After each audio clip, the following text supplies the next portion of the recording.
This is episode 36 of Cowboy Shit with Ted and Wacey, brought to you by the WCRA. The WCRA's $500,000 semifinals will be hosted at the legendary Lazy E Arena in Guthrie, Oklahoma, May 15th to the 19th, for your chance to witness one of the biggest rodeos of the year for as low as $10. Visit WCRArodeo.com. Thanks to Kala for the wonderful intro. This is episode 36. As she said, Cowboy Shit with Ted and Wacey.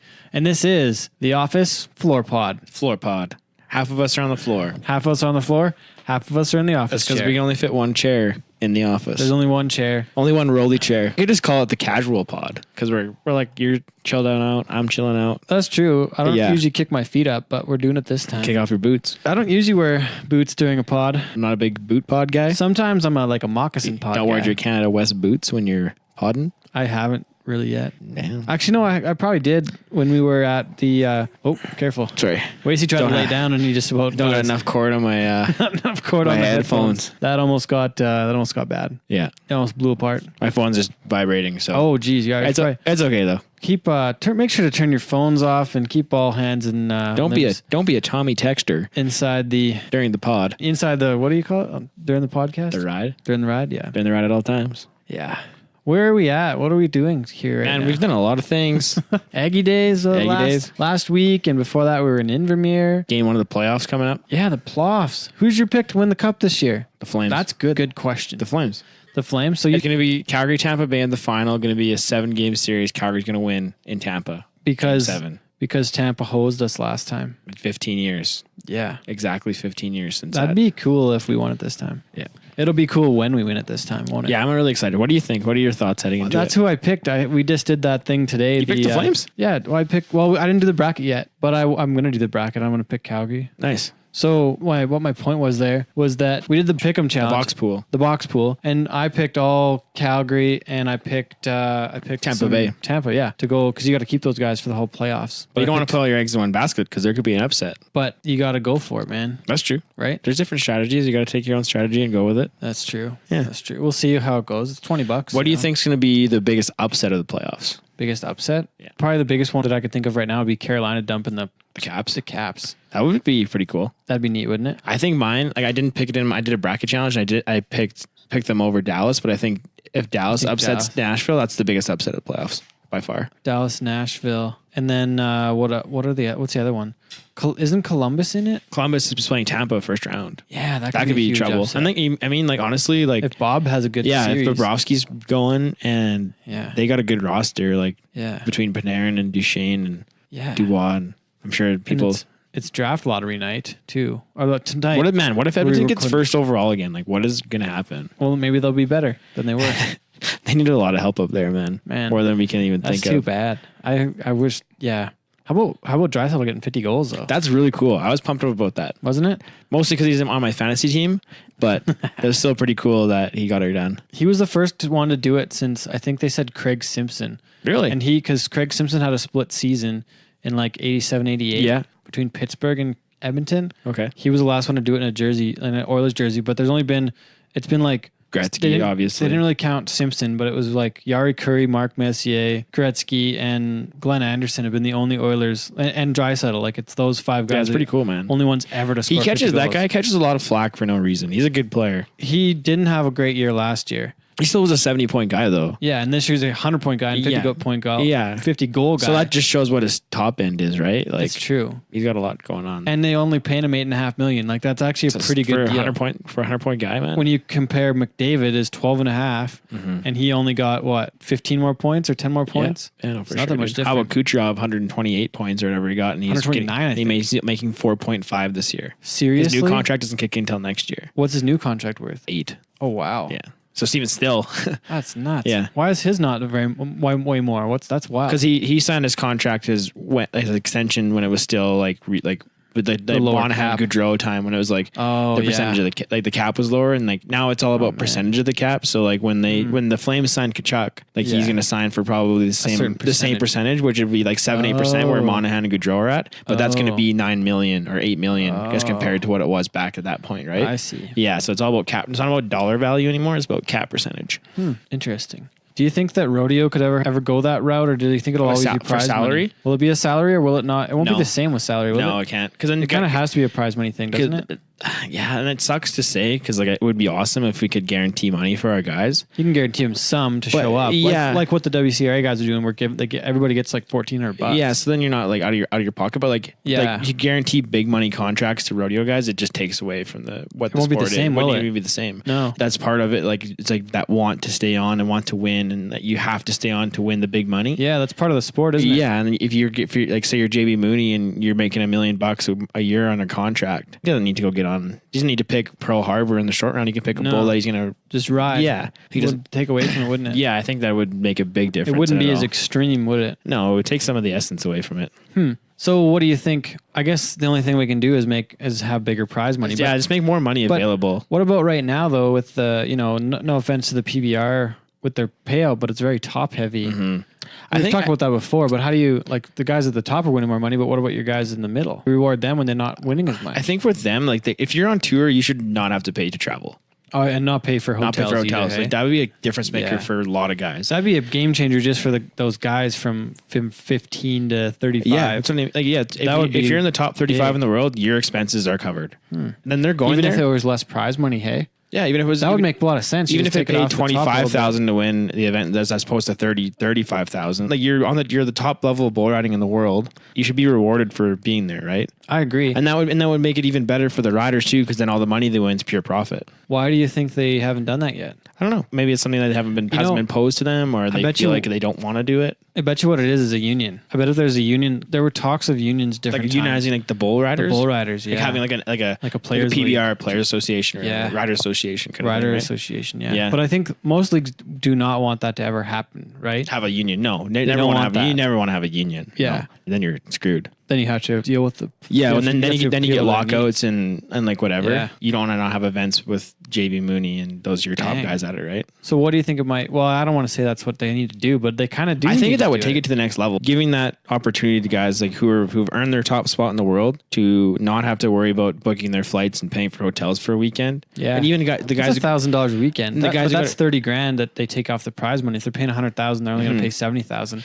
But which the guy that wins first wins $30,000 anyway. So like you cut that down a little bit. The guy wins $20,000, and you're paying for some expenses. For anything. Yeah, interesting. But I don't know. Then it gets to kind of gets to think too. Like, well, you pay for those guys, why don't you pay for everybody else, kind of thing, right? But it should be a perk or a reward for being top 35. Yeah, like maybe instead of the 400, it's 1,000 a weekend or something. Yeah, maybe that makes more sense. Yeah, just to help cover some expenses, and then the guys are making more money too, right? More money in their pockets when they do get the job done. And even if they don't win, even if they do, if it does change on the prize money side, at least their expenses are less, which makes a big. Even like if you go somewhere and you have a bad weekend, like you fall off everything, then at least you're not out of $1,500 in flights and however much in hotels, right? Like, and saying that, still the PBR is still the leader, so for they make that step and make that move, then maybe everybody else follows. It sets the tone for everybody else, right? Yeah, true. Yeah. I don't even want to think about what that would take to do in the PRCA. Yeah, it would be insane. And even like initiating it for the PBR at the beginning would be tough too, because like it's going to cost a lot of money. Well, what do you do at the start of the year? Money's got to come from somewhere. What do you do at the start of the year too? Like just whoever's in. Yeah, because so you just got to go off your previous world standings, and those guys. I guess after the first cut, then you can start. The guys maybe they change the cut because they want to be able to book guys' flights further ahead, so it doesn't cost them so much money every week. Yeah, maybe that's part of it. It could be an opportunity to partner with the airline. Well, I think that's probably been tried already. Maybe. But I don't know. I know up here, we didn't even have a big enough tour to even be relevant, right? Yeah. Like, some people fly every week. Like, we're not even a big fish yet, so. Yeah, fair enough. This is Cowboy Shit with Ted and Wacey, brought to you by the World Champions Rodeo Alliance. The top names in Western sports will go head-to-head for their share of $1 million in prize money at the WCRA's Titletown Stampede, a one-day, $1 million major rodeo in Green Bay's Reese Center on June 1st. Live from the kitchen in Calgary, Alberta, and our guest is on the line from beautiful California this morning. I guess we're still in morning. It's still morning. We're on the phone with Kendra Santos, legendary writer in our sport, and I think we were just talking about intros and how things should go that way. But I found a line here, Kendra, and it said, "By the Cowboys, for the Cowboys," and I think that's there's no other way to introduce you.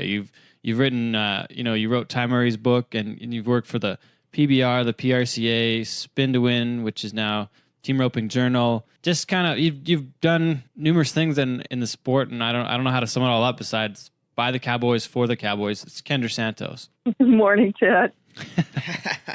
How's things in California this morning? I haven't been in a while. Oh my gosh. It's green and gorgeous and looks like Ireland, honestly. And I live on the Central Coast, and we've had some much needed rain this year, and it's beautiful. The cattle are happy. The grass is tall and no complaints. It's beautiful. Tell me about by the Cowboys for the Cowboys. That's the first time I've seen that. Oh, that's just me. That's just who I've always been. And I was a little kid. I grew up in the arena, and everybody around me, I always laugh and say I was raised by the he-wolves, but everybody around me, my grandfather's generation, my dad's generation. I have brothers, Cowboys. My sons are Cowboys. My closest friends are Cowboys. It's just so me looking out for the Cowboys, comes as no surprise to anybody who's known me for 5 minutes. It's just who I am and where I come from. And tell me about your family and growing up in the business.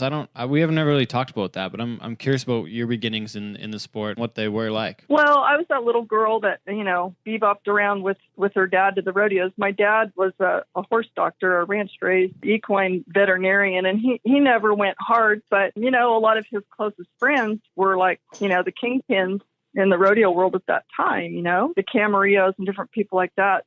California back in the day, as we all know, like the original cowboy capital of the world, back when cowboys could afford to live here, I guess, was part of the deal with that. But this was a mecca. And, when I was a kid, it's like, pick any event, but very close to me, Hall of Fame guys, team ropers like Les Hurdy's, or, we're generations old friends with them, or, Harley May and John W. Jones Sr. and guys like that. I mean, this is where it was at when I was a little kid. I know that title it's shared with Stephenville, Texas, and now there's no doubt there are more Cowboys living in Stephenville, Texas now, including my two sons. But so I grew up that little girl that would go to the rodeos with my dad and untie the practice calves for him with my brothers and take the pig and string and jump on the calves and ride them to the end of the arena and all that. So, but just riding around, warming up my dad's horses or whatever, and all the legendary guys would, riding around warming up their horses, and I was like one of the guys, and they've always, back then they treated me like their granddaughter or their daughter, and then, as time has come and gone, it's like when I went to work at a Cal Poly, the PRCA hired me straight out of school. I didn't apply or anything. I think it was Bob Tallman and Bob Feist, some sort of combination that they told the guys at the PRCA at the time, hey, there's this girl from California, and she's like the perfect storm. She's like a Cowboy California Cal Poly cross, and she's ready to go. And they called me out of the blue right when I was graduating, and president of the PRCA flew to Sacramento and interviewed me and hired me, and I went to work. But it's like my whole career has been a perfect storm, really. Like I went to work for them in January of 1987, and it's like, that year's world champ, say Jake Barnes and Clay O'Brien Cooper. Well, I've worked with them ever since very closely on Spin to Win and now the Team Roping Journal. Or, Louis Field was the all-around champ that year and became a very, very close friend. And now his children are my dear friends. And, Lane Frost, my first son is named after him, and he was winning everything. So as a reporter, I was talking to him and Tough so much and got to be close with him. And, Joe Beaver won the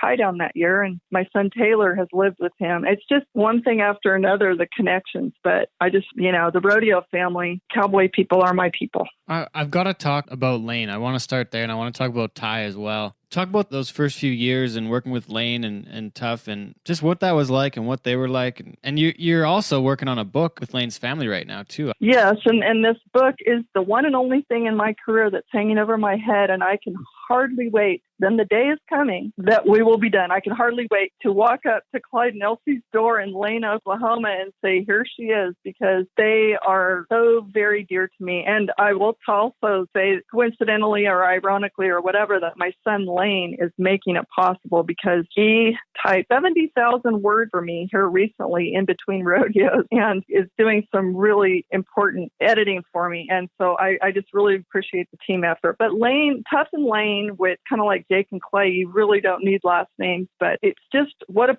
privilege. They were, those two Lane really was, it's not make-believe for Hollywood. He really was that guy who was so sincerely nice to everybody. And, Tough was a little more rough around the edges, but Tough to this day, I always will appreciate his honesty. And he says it like he sees it, and I really, really appreciate that. And I will also say that those days were, I'd run into those guys a lot and maybe give them a ride to their hotel or, whatever it is, but we were all the same age, and those were great times. And Lane really was all that.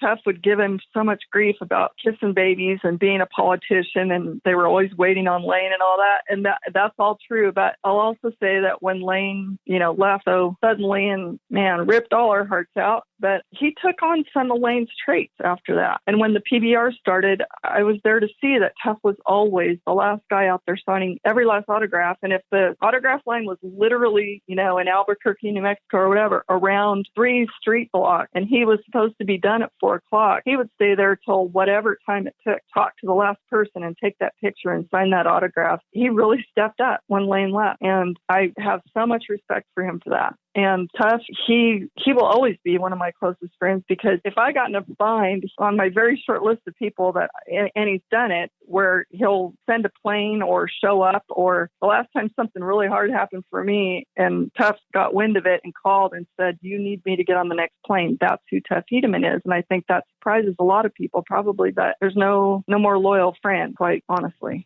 I got to ask about the book, about Lane's book. Is there anything you can share with us at this point, or anything? What would it include that we haven't seen so far? And tell us more about the book. Yeah, no, the thing is, Elsie spent so much time working on, the family history, and there are things about, where the Frost family comes from that people don't know. To have the perspective, it's like the legend of Lane Frost. It amazes no one more than Clyde and Elsie that memory never fades. And he really was that special, and he'll be forever 25. But it's like there are things, 8 seconds was the greatest and the worst, because it was so hard on all of us who know Clyde. Obviously, everybody knows that his portrayal in the movie. Cody Lambert's not a poet, and Clyde Frost loved his sons and daughter like no other, and couldn't have been more proud. So I think it's just the whole truth about Lane, and no Hollywood slant on it. And those closest to him, family and friends, there are some things that people don't know,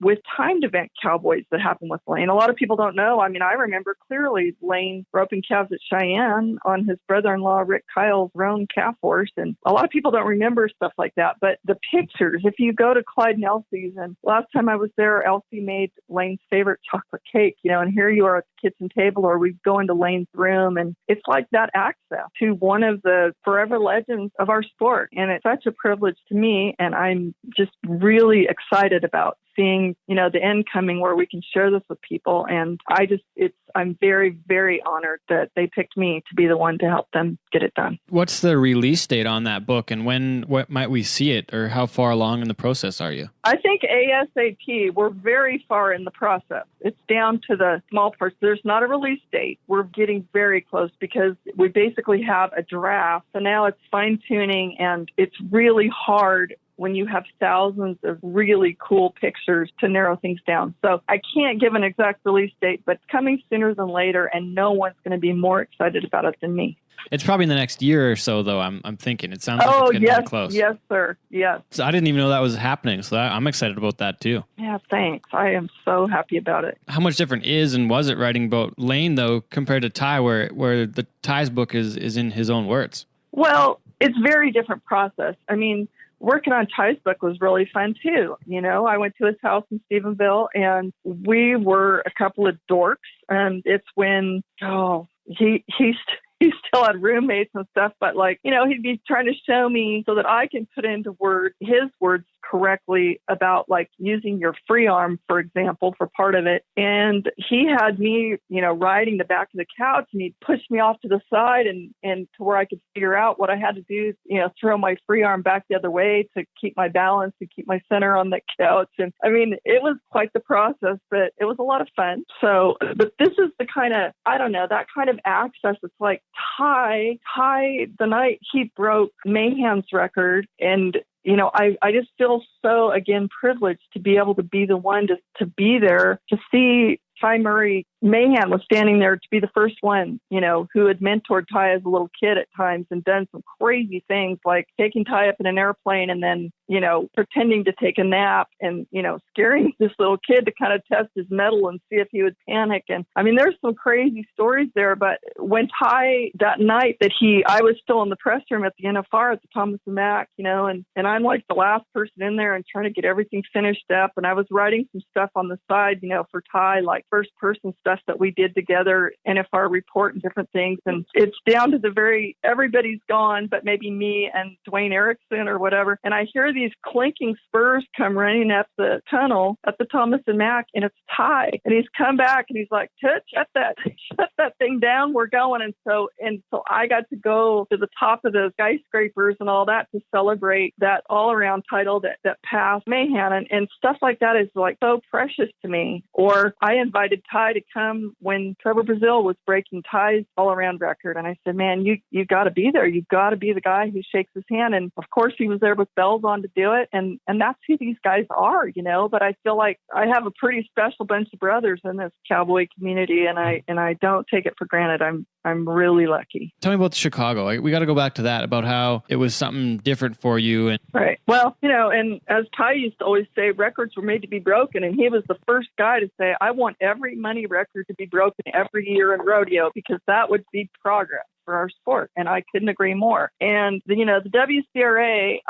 it's in Chicago, $1 Million Rodeo, Windy City Roundup in January. And to go back to when, in the formation of the PBR all those years ago, I was one of Randy Bernard's first hires. We had both gone to Cal Poly and knew each other. Well, back then, for the first 16 years of the PBR, I was their editor-in-chief. And so, in on the ground floor, we all wore a lot of hats. And that was a great time in our sports history, how that all came together. It was amazing. I used to use the term cowboy owned and operated a lot. And I loved that. And I loved that it was Cowboys making the decisions, and Cowboys who knew what needed to change and what could be improved. It just made it happen. And being part of that team was like amazing. And I see when I was in Chicago for the WCRA event, it's the first time since those very early PBR days that I've been somewhere for something new it's like you got chills up your spine thinking, walking through those halls and those familiar, we've all been to those halls where, there's sound systems and, bales of hay and, there's a lot of buzz going on and there's tractors in the arena setting things up. But it's the first time I had that same electric feeling like, what, this feels like that. This feels like those early first days of the PBR when it's like, none of us had it. We were a bunch of kids. We didn't know for sure if it was going to work, but it's like, I felt that in Chicago. This might really work. And then fast forward to watching, I love Bobby Moat is the president. Gary McKinney, he's the ultimate leader, and he's a cowboy and he's a ranch man. And I saw him heel a steer the other day at the Lazy Arena for reigning world champ Clay Smith, and he's one of us. And the vice president, Scott Davis, has been in this industry forever. He's one of us. And it's so great to see, like in Chicago, okay, they used instant replay. And it's like, ultimately, everything they do is to make rodeo better for the Cowboys. And it's like, they say there's no such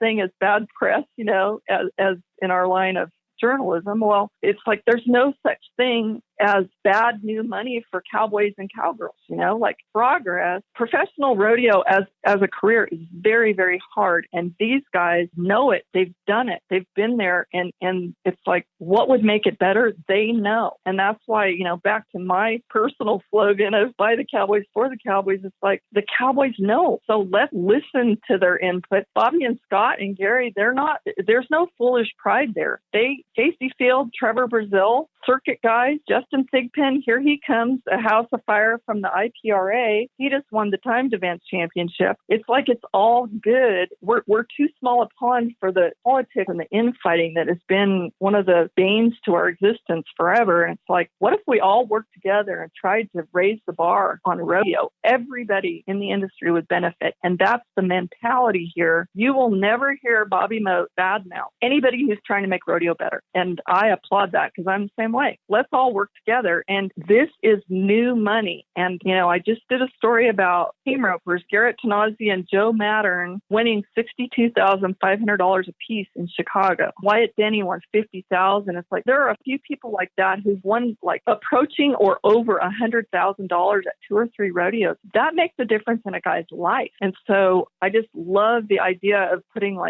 power trips and politics aside and working, everybody joining forces, to make progress in the sport, because everybody will benefit. And if we keep the infighting that has gone on and living in our silos, things don't move forward, and nobody wants. It's too hard of a life. Someday I would love to think that cowboys don't have to be about half truck driver to make a living. I'd love it if more of my Hall of Famer friends had something to show for the bareback riders' hands. On one hand is, their knuckles are blown up, and you can look at their hands and tell which was their riding hand. And, the bulldoggers, their hips and ankles and knees are shot, but it's like, these were the guys. Let's not forget about them. This is a really dangerous sport. And it's like Casey Field has a big lead in the world bareback riding standings this year. Well, let's go back. Okay. So Louis Field became one of my very dear friends when I'm a professional rodeo reporter rookie in 1987. And he's the king then, like the all around champ of the world, became my dear friend. The conversations with him for all the years I knew him, a lot of it had to do with how we could try to elevate the sport to where it would be better for his children. Now we're with Casey. Casey, to show, just like Lane Frost had died in the arena, and he was the best we had, because it really is a dangerous sport. And Casey just won second at Austin, 87 points on Killer Bee. He gets jerked down, hits his head on the rigging, gets kicked, or he takes a hoof to the head. He has, right now, he's in the ICU with, fractured skull and jaw and sinus area, and is on a liquid diet. It could have killed him. And the point is, it's very dangerous. It's not going to be, but it could have been his last ride. And it's like, there's progress being made, but we need to move the needle. That's where the WCRA kinds of things that are willing to try to make things better, it matters.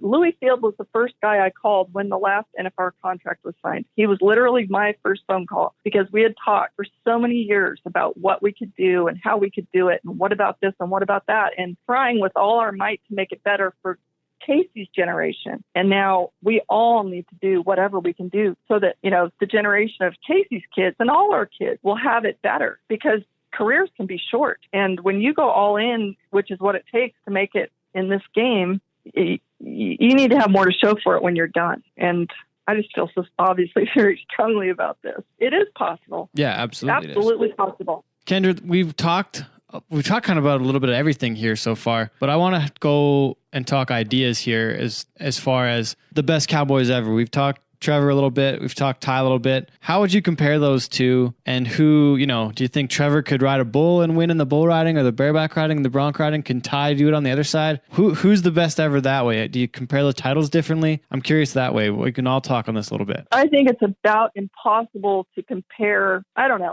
Obviously, Trevor is the most decorated. He owns so many records in our sport.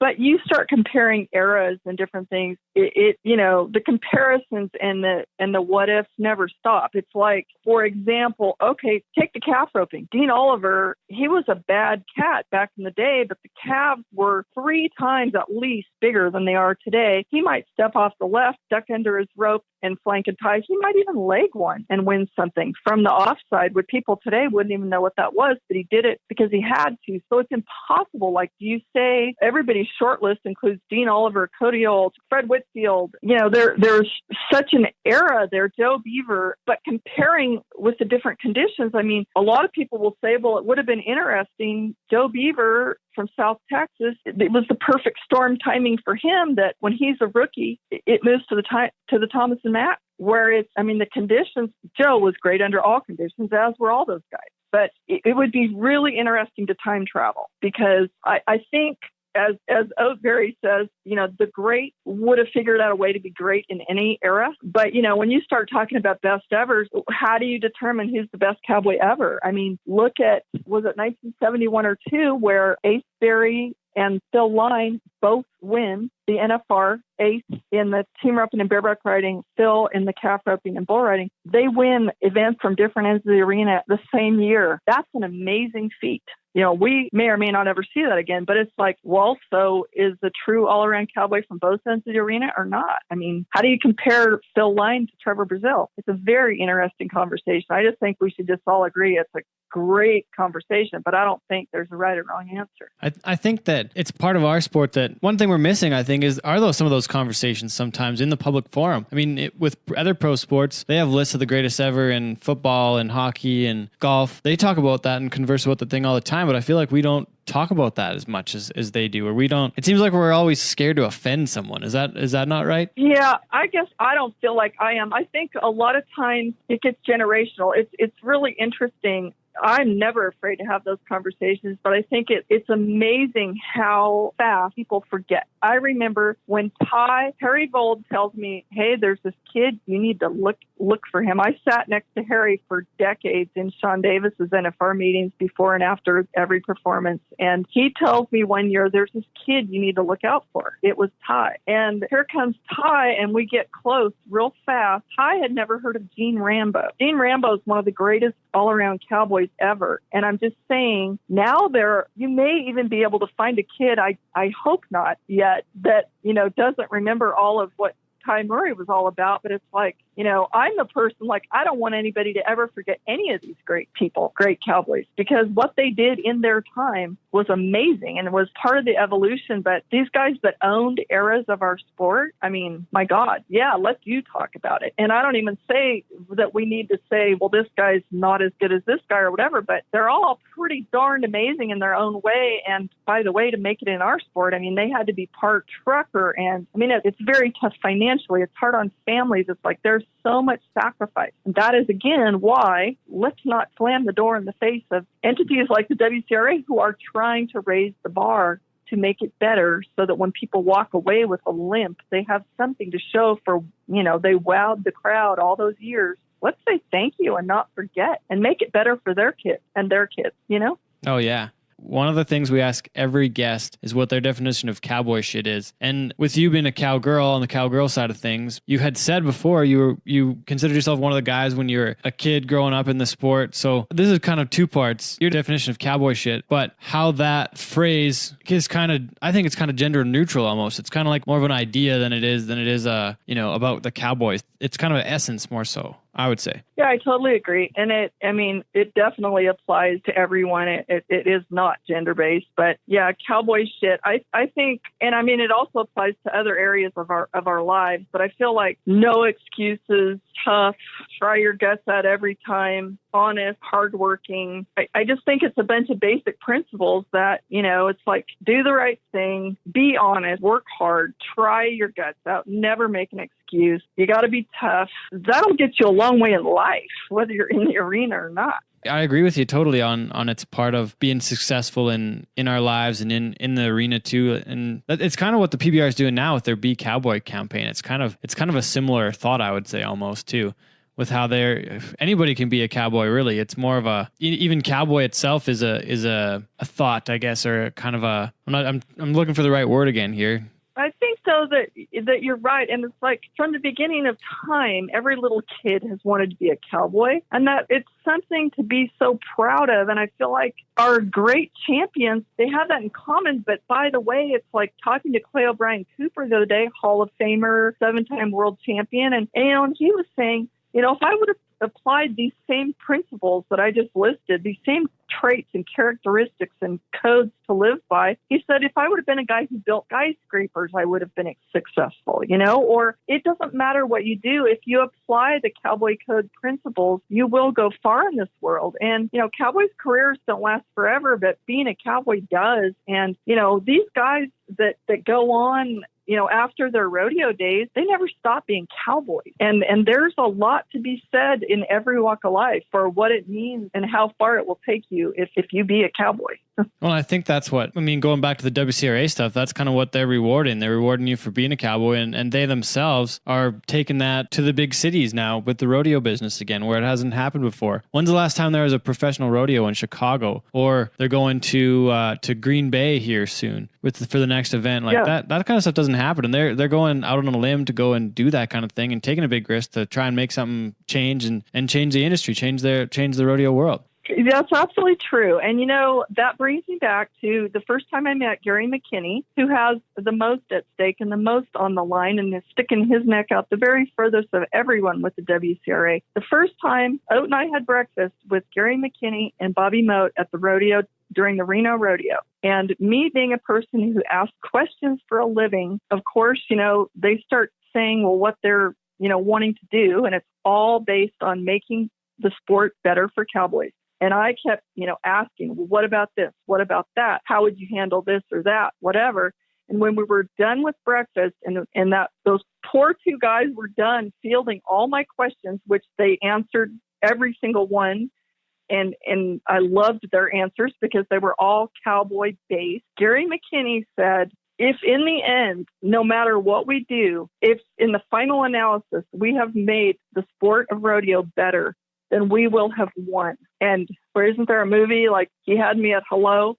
Well, that's how I feel about this. I know that Gary McKinney and Bobby Moat and Scott Davis and their media guy, he's awesome, Kyle Jones. These guys are pure at heart with trying to raise the bar on rodeo. So what's not to like? Why wouldn't we all help them to do this? Because there's nothing but gain here for cowboys. And in their perfect world, the day would someday, sooner than later, dawn where less travel and more money were actually possible for professional cowboys. And by the way, they give everybody under the sun a fair, equal shot at getting in on this new money. So again, it's like, you're seeing, people, a lot of people wanted to treat the IPRA like second-class citizens. I've gotten to know the president of the IPRA, Daryl Urigan, who rodeoed professionally, steer wrestler. He's a great guy. He wants what's best for the sport. It's like he's got the same great intentions as the WCRA. Well,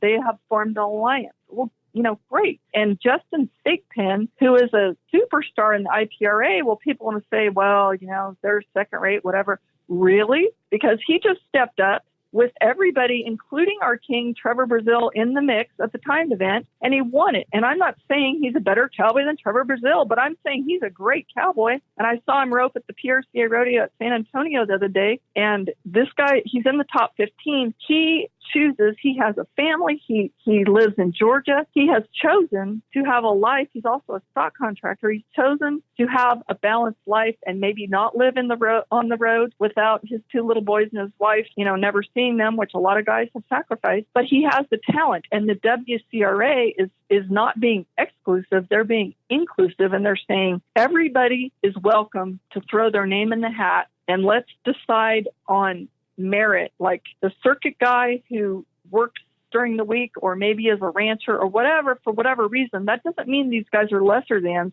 And by the way, the people who don't time are the majority in our sport. So let's not forget about them. That's our grassroots. That's where we all come from. But they're treated as equals. And you have people from Australia, people who are college rodeo coaches entered at these WCRAs. You have people from the IPRA. You have people from the PRCA, the WPRA. It's like a melting pot, and everybody's equal, but we're all cowboy people, and it's new money, and it's very, very exciting. And I say we all join forces and raise the bar together. I totally agree. Kendra, couldn't agree more. Totally appreciate your time this morning. Super appreciate it. And I look forward to catching up again here very soon. And hopefully you get that trip to Calgary on the books here soon too. Did you get your passport yet?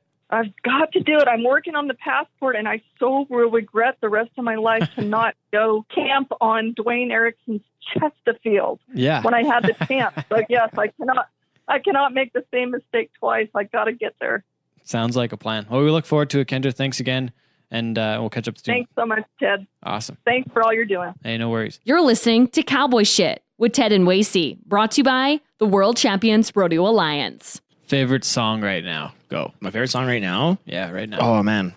I have to look at my Spotify. I have a few. Montgomery by Muscadine and Budland. What about some hardcore tunes? Like, I like that Sicko Mode song right now. It's pretty sweet. That Sicko Mode, sweet. Yeah, that's a good one. Good tune. I'm wondering about how I can work it into some bullets. I'm liking La La Land right now by Bryce Vine. It's a sweet song. Oh, yeah, that is a good one. Mm-hmm. Good. New music. This is New Music Wednesday with and Ted that boom by Axe Ambassadors. I like that's a cool pump up song. Like it. Mm-hmm. But I'm really still a big sad song guy. So yeah, I guess so. That's fair. Well, let's talk about stuff that we got into with Kendra. What are your thoughts on the greatest cowboys ever? And we talked with Flint, actually. Flint was one that brought it up, where our Canadian all-around, he thinks, and I shouldn't put the word in his mouth, but I think if I remember the conversation right, he said he thinks our Canadian all-around title is actually the more true all-around, where we have a high point title that is the best of two events, which is basically what the all-around is in the States, where our all-around in Canada has to be both events, has to be both ends of the arena. Yeah. You got to be a calf roper, a bulldogger, and a bull rider, and you got to do all three, which is kind of what the PRCA does with, well, it can be all-around for the Linderman or whatever. Yeah, it's more so the Lindemann to where guys work both ends, but honestly, I think all-around, like, it is more so that both ends, but then even in that way, Ty Murray wouldn't have been an all-around cowboy either. He would have been a high point cowboy. Or he would have had to win, but he did do the China events too. Where I don't think, and there's a Trevor criteria ever did too, it. though. I know, like most isn't you have to win like $1,000, $1,000, yeah. In Canada, I think it's $1,000 with 3 checks or something. So yeah, like a guy like Jake Gardner wins the all around in Canada last year and made the CFR on the bull riding and won 3 checks in the bulldogging. So I think that's more so the all around. I would agree with that for sure, easily. But that still wouldn't make Ty the true all around greatest cowboy ever. Where Trevor's won a lot of titles, but is he? What would he? Is his body sure shouldn't be in as bad a shape as Ty's? No, totally. Yeah, I think. Well, even like Kendra talked about those 2 guys who won an event in each end of the arena the same year at the NFR. Like that, that's really cool. Like to me, that's more of a true all around. Just in my when you think the phrase all around. And will that ever happen again? Like, I mean, if I doubt it because there's more specialization now. But what about if Sage wins $1,000 in the team roping and he's an all around guy? But does he even enter the team roping? Like, I think I think there's been something about that. Oh, really? We should get him on the pod and ask him. I mean, like, I know there's times when I'd enter team ropings because there's a sweet all around buckle or something at a rodeo or like a saddle. But I mean, I don't know. I think that now everything's so specialized now. Like a guy will only focus on if he's a bull rider, that's his specialization. If he's a calf rope, well, I guess the roping there's less specialization, but especially in the rough stock, you see less guys working both ends. And I think that would we wouldn't see a guy win a championship in both ends of the arena anymore the same year. Well, I guess another rough stock guy though that can do both is Dalen Swearingen. Actually, right now he's riding the bareback riding and the bull riding in the PRCA rodeo, so he could be somebody that could make the finals in 2 events on the rough stock maybe again. But that'd be cool. Yeah, tough to say. I don't know. Like, even like thinking of guys in Canada, like there really isn't a guy who can doing both dominate and who can dominate the events that he was in. Like, there's if you're better at one thing than the other, right? Most of the time when you're an all around dude. Well, didn't Ty Ellis almost make my CFR last year? Yeah. And he ropes better than most. Yeah, he ropes good. But and even like a guy like Jared ropes pretty good. Yeah, but would he be able to go hard enough to compete to win a championship in both events? Yeah, I don't know. I wouldn't think especially because a guy like that does the PBR too. So that's another whole. There's thing so many of events. bulls a guy can ride. Yeah, and you can make a lot more money and spend a lot less than hauling a horse around. Don't have roping. to have a horse. Don't have to have a trailer, whatnot. So I think the likelihood of that happening again is very low. I would agree. It'd be cool to see, but I agree on your. It'd be unbelievable to see just for how tough it is to make it in both. Oh yeah, guy can win a lot of money too. Mm-hmm. But I think it'd be a matter of picking your spots and making it count like at the big ones. Yeah, if you wanted to compete in that situation, it's true. It's all hypothetical situations. This does wrap up our segment of the 3 shows with the WCRA, and I'd like to thank them again for their support. And thanks for giving us such great guests, 3 great shows. And thanks for believing in the pod. Yeah, thanks for believing in cowboy shit. And I loved Kendra's definition and how we went into the fact of its cowboy shit isn't a gender thing. No, as far as it's cowboy, but it's even the cowboy essence is still. Yeah, that's about the way you said it. There is like it's more of an essence than a label, right? Like it's what it is. That's a really good way to put it. It is what it isn't. It isn't. Excuse me, I have a question for you. Yeah. Okay. Well, thanks again to our ally, Kyla Brozart. Appreciate your work. Thanks for making us sound good. Even though she's a Leafs fan. We'll let it slide. Good thing she cheers for the Riders. Go Riders. That redeems her in Wacey's books. Mm-hmm. Me, I just like sports. Go sports. Well, thanks again. It's been episode 36, Cowboy Shit with Ted and Wacey. We'll see you next show, late April. Going to be a dandy. Okay, bye. This was episode 36 of Cowboy Shit with Ted and Wacey, which was brought to you by the World Champions Rodeo Alliance.